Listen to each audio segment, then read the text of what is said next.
क्या कहा? मैं ही उनका राजनीतिक उत्तराधिकारी हूँ। सुन लो।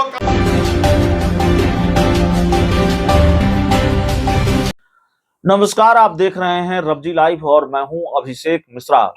देखिए, बक्सर लोकसभा सीट से अश्विनी चौबे का टिकट कटा है और अश्विनी चौबे का टिकट कटने के बाद अश्विनी चौबे ने कहा कि वो नाराज नहीं हैं, लेकिन अश्विनी चौबे के जो तेवर दिख रहे हैं, जो अंदाज और मिजाज दिख रहे हैं, वो इस बात की ओर इशारा करते हैं कि अश्विनी चौबे नाराज भी हैं, बहुत दुखी भी हैं टिकट कटने से, और अपने ही पार्टी के कुछ नेताओं से वो नाराज हैं। उनके खिलाफ उन्होंने मोर्चा खोल रखा है।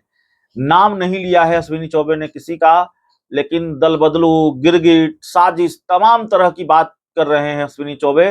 तो जाहिर तौर पर जो राजनीति के जानकार हैं वो भी ये मानते हैं कि अश्विनी चौबे के निशाने पर उन्हीं की पार्टी के कुछ नेता हैं, और बाकी अश्विनी चौबे का पूरा बयान हम आपको सुनवाते हैं। आप तय कर लीजिए उनका इशारा किस तरफ है। ठीक है, पार्टी ने क्या समझा नहीं समझा मुझे नहीं मालूम,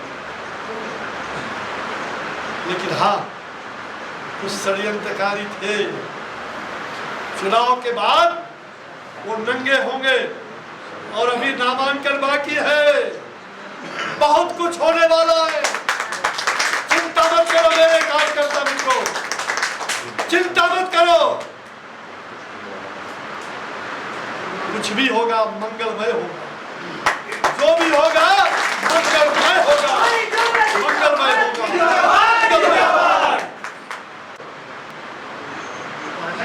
कुछ लोगों ने ये कहा कि मैं ही उसका राजनीतिक, क्या कहा? मैं ही उनका राजनीतिक उत्तराधिकारी हूँ।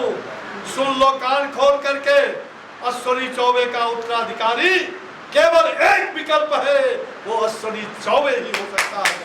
दूसरा कोई विकल्प नहीं, कोई विकल्प नहीं हो सकता।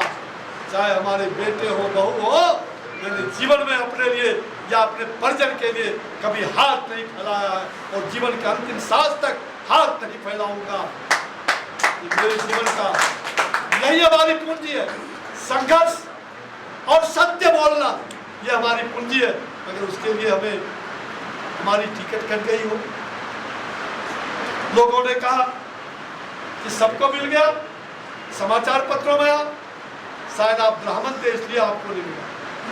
देखो, ब्राह्मण जाति नहीं होता, ब्राह्मण संस्कार होता है। ब्राह्मण एक संस्कार है जो पवित्र है, ब्राह्मण देवता होता है। लेकिन ये नकली लोग नहीं, जो दिन दीदी रात बीबी करने वाले लोग, ये नकली लोग नहीं। कान खोल करके सुन लो,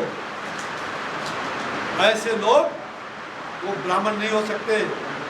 बक्सरवासियों, आपका तो नमक खाया, मैं अपने पूर्वजों की धरती पर पूर्वजों का नमक खाया हूं, इसलिए बक्सर को कभी छोड़ नहीं सकता। बक्सर तो मेरी जननी जन्मभूमि स्वर्गादपि चरमि, हमारा कर्मभूमि और पूर्वजों का वो जन्मभूमि है। बक्सर कैसे छोड़? इसलिए आप चिंता मत करिए, मैं ही रहूंगा बक्सर में, मैं ही रहूंगा।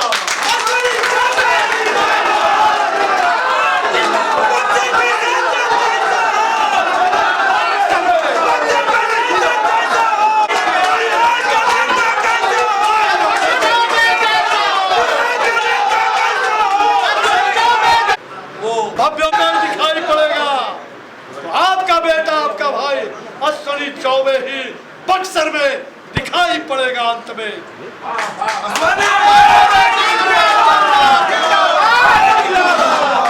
तमाम अफवाह फैलाने वाले जितने भी लोग हैं ये ध्वस्त हो जाएंगे।